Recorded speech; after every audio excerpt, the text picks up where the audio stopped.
Sąlygoje klausia, kuriame paveiksle arba kuriuose paveiksluose, reiškia jų yra ne vienas, pavaizduota tokia funkcija, kad lygtis f nuo x turi bent vieną neigiamą sprendinį. Na, paanalizuokim. Štai čia yra mūsų parabolė virš OX ašies. Lygtis f nuo x lygų 0 neturės nei vieno sprendinio, nes parabolė nekerta ašies. Šitas mums netinka.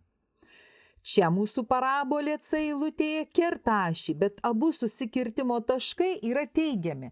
Taigi irgi netinka, nes mums reikia bent vieno neigiamo sprendinio. Štai čia mūsų parabolė liečia ašį viename taške.